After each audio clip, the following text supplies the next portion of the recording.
안녕하십니까 여러분. 오늘 이 시간 항구에 대해서 한번 알아보겠습니다. 오늘 이 시간 다룰 문제는 바로 위안부 문제입니다. 왜 일본은 위안부 얘기를 해도 눈 하나 깜짝 안 할까요? 왜 아무리 위안부를 해도 이 쪽발이들은 오히려 이제 배짱튀기하고 위안부, 심지어 위안부 없었다는 그런 헛소리를 할까요? 심지어 위안부가 있었어도 한국에서 한국 사람들이 위안부를 만들었다는 헛소리를 할까요? 사실 알고 보면 간단합니다. 애초에 쪽발이, 즉 일본은 위안부가 만든 나라예요. 아니 쪽발이가 만들었겠습니까? 왜 그걸 어떻게 하냐? 간단해요. 쪽발이만 위안부가 만들었겠습니까? 미국도, 영국도, 프랑스도, 독일도 다 위안부가 만들었어요. 물론 이제 단지 쪽발이 위안부가 아니라, 일본이 위안부가 아니라 자국의 처녀들을 잡아다가 창유로 만들어가지고 결국 송고한 것이 바로 영국이고 미국이고 독일이고 프랑스죠. 그걸 어떻게 하냐? 간단해요. 아니 이상하게 영국도 그렇고 미국도 그렇고 그 매춘글이 있고 엄청나게 창녀가 사도록 한 거예요. 만점당이 많은 거예요. 왜 그렇게 많은지 아십니까? 간단해요. 애초에 산업 발전은 창녀로 만드는 거예요. 왜 그러냐? 간단합니다. 산업 발전 쉽습니까? 아니 공장 나가서 이 당시에 진짜 심지어는 당시에 사람들은 원래 농부들이었는데 농부들이 그렇게 시간 약속 잘 지키고 그런 사람들이 아니잖아요. 그런 사람들 강제 억지로 물러다가 노동조를 만들었는데 그게 쉽겠냐고요. 그러니까 창녀가 왔으면은 이 공업 발전도 안 되고 경제 발전도 안 되고 공장이 안 돌아가는 거예요. 창녀가 없으면. 실제로 일본도 그렇고 일본 만화도 그런 내용이 나와요. 일본 만화에 어떤 내용이냐면 창녀들이 갑자기 파업을 하니까 노동자들이 심심하면 계속 싸움이 나가지고 그냥 마비가 되는 게 경제가 완전히. 그게 이제 메이지 유신 이전 상황인데도 아니 한문명 메이지 유신 이후 경제 발전을 뭘로 했겠습니까? 뭘로 사람들을 노동자로 만들고 전에는 농민이었던 사람들을 시간 약속 잘 지키는 노동자로 만들고 그랬겠냐 이거. 결국 월급 받아서 창녀 살고 그런 걸 이용해서 꼬신 거 아니에요? 아니 그러면은 뭐 말을 타게 하겠습니까? 총을 쏘게 하겠습니까? 그 뭐더라 여담이죠. 미국도 왜 금주법이 잘못됐냐 간단해요. 아니 노동자들이 할 게 뭐가 있습니까? 무슨 노동자들이 말을 타겠어요? 총을 쏘겠어요? 할 게 결국 술 마신 밖에 없는데 그 술로 뺏어간 게 이 금주법이니까 잘못했다고. 물론 술 때문에 수주정비가 양산되고 고통받는 사람이 많죠. 하지만 하나님께서는 그들의 이 노동자들이 왜 술 마시는지 정확히 알기 때문에 금주법을 만들려고 했을 때 가장 큰 고민이 뭐냐면 아니 알고 보니까 성찬식이 술로 하는 거예요. 포도주를 마셔야 되는 거예요. 성찬식 때. 근데 그러니까 둘 중에 하나의 결국 둘 중에 하나만 선택할 수 있을 거죠.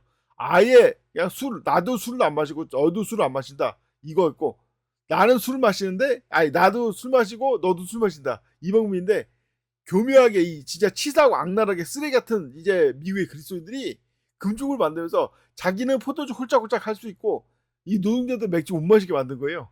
그러니까 금주법이 결국은 미국을 망치는 시초가 돼가지고 결국 금주법 때문에 이 케네디 같은 쓰레기가 대통령이 된 거 아닙니까? 진짜 학교에서 기도도 못하게 하는 쓰레기들이 교묘하게 종교 중립을 이용해가지고 이 학교 내에서 아예 기도도 못하게 만든 쓰레기가 대통령이 된 거 아니에요?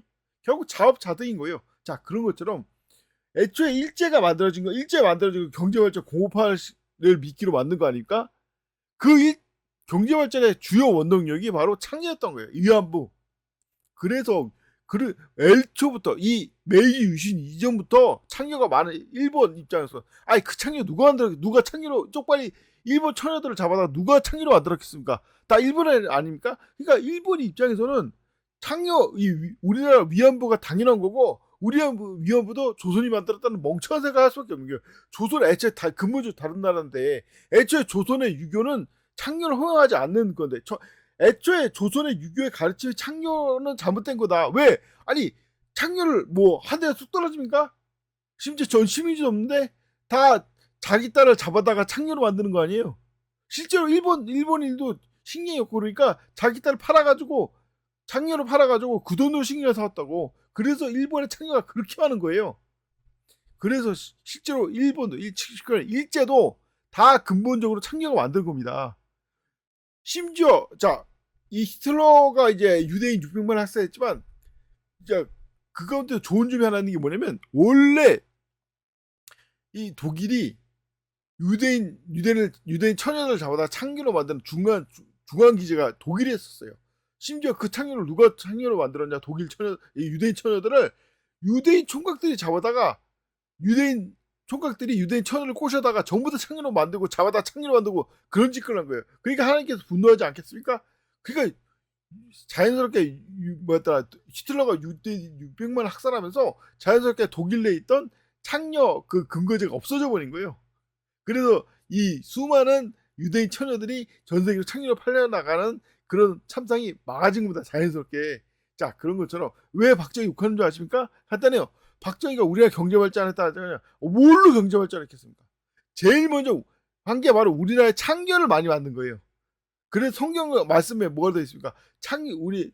이 땅에 창녀를 만들어서 땅을 죄악으로 가득 채우지 말라는 한 말씀 있듯이 근데 이제 이 박정희가 왜 쓰레기고 한심하냐? 간단해요. 원래 이승만 대통령 할 때도 별로 창녀가 없었는데 이 박정희 때 이 쓰레기 같은 박정희 새끼 때문에 우리의 창녀가 많아진 거예요. 왜? 우리나라 경제 발전하려니까 창녀가 많으니까. 그래서 수많은 쪽발이 앞제비들 우리나라 경제 발전하려는 이 멍청이들이 박정희를 친송합니다. 왜? 박정희는 다른 사람 쪽팔려고 안 한 걸 박정희는 쪽팔리는데도 불구하고 원래 박정희가 쓰레기 같은 놈이라서 우리나라 창녀 많이 만들었으니까 그걸로 경제 발전 이룩하고 심지어 워커힐 호텔도 이 우리나라 바이어들을 이용한 창녀촌을 만든 거 아니에요? 쉽게 해서 이 관광이라고 하죠. 자, 그런 것처럼 왜 일본은 위안부 문제에 이 소극적일까요? 왜 위안부를 문제에 사과를 해도 사과를 안 할까요? 간단합니다. 그게 당연한 거니까. 일본 내에서 창녀는 문제는 당연한 거예요. 그러니까 이해가 안 가는 거예요. 왜 조선 사람 이러가지? 간단하죠. 조선은 일본이랑 다른 나라니까. 원래 일본은 창녀가 완전히 가득한 창녀의 나라였지만 우리나라는 애초에 유교가 발전되어 있는 창녀가 없는 나라였어요. 물론 창녀 짓을 아예 안 했다는 거 아니죠. 원래 했겠지만 국가적으로도 말씀드린 창녀가 무슨 하늘에 떨어지니까 다 자기 딸 자식 파는 거 아니에요. 일본은 멀기없고 그 수탈이 심하니까 창녀 딸 자식 팔았겠지만 한국은 아무리 힘들고 어려워도 딸 자식을 창녀로 팔지 않는다고. 원래 유교의 가르침이 그런 거예요. 그래서 4대 교류를 주장하는 유교 나라를 만든 겁니다. 그런데 이 쪽발이 앞제비 특히 박정희 같은 쓰레기가 집권하면서 수많은 사람들 창녀로 만든 거 아닙니까? 이거 어떻게 창녀로 만들었겠습니까? 공업발전하니까 이 시골 청년들이 못 모르고 왔다가 이 서울역에 왔다가 그 사람들 딱 알아보고 딱 창녀로 만든 그게 시초의 사실은. 자, 그런 식으로 해서 창녀 문제는 솔직히 말할 거예요. 애초에 경제 발전이 잘못된 겁니다. 애초에 경제 발전을 하려면 무조건 창녀가 필요한 거예요. 그런 경제 발전의 실체를 사실대로 얘기해야 되는데, 자, 경제 발전의 실체를 숨기니까, 경제 발전의 참상을 숨기니까, 경제 발전 창녀가 일으켰는 걸 숨기니까, 당연히 박정희 만세하는 머저리들이 만들어지는 겁니다. 박정희 만세하는 머저리 만들으니까 그들이 또 친일파로 흘러들어가는 거예요.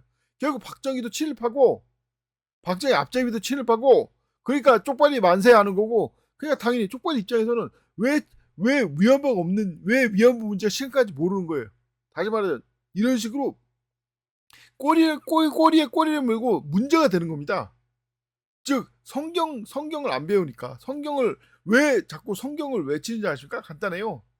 우리 조선의 역사를 제대로 알면 성경을 기본으로 해서 역사를 모른다면 이런 창녀 문제도 계속 문제가 생기는 겁니다. 창녀에 대한 이해가 없는 거예요. 창녀를 금지한 성경의 내용이 있으니까 야 창녀가 잘못된 거 아는 거지.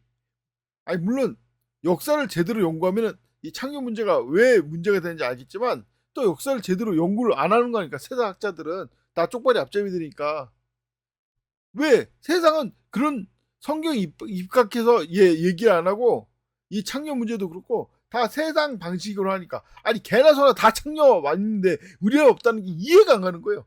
미국도 있고 프랑스도 창녀 소굴이고 미국도 창녀 소굴이고 영국도 창녀 소굴인데 우리나라 창녀가 없으니까 이해가 안 가는 거예요. 그러니까 맨날 화양 문제, 경제 문제 이해를 못하는 거지. 그러니까 막 단일 민족화, 단일 형태도 헷갈리고 화양 문제도 우리나라만 염초를 쓰는데 외국은 왜 초수인지 그것도 모르고 다시 말하지만 성경을 모르니까 무지하고 멍청해지는 거예요. 성경을 제대로 알아야지 역사에 대한 진실을 아는 겁니다. 즉 일제는 왜 위안부에 대해서 문을 감겠습니까? 물론 위안부가 잘못해 가지고 이 얘기도 하지만 애초에 쪽발이는 위안부의 나라인 거예요. 위안부가 만든 나라예요. 일제는 위안부가 만들었습니다.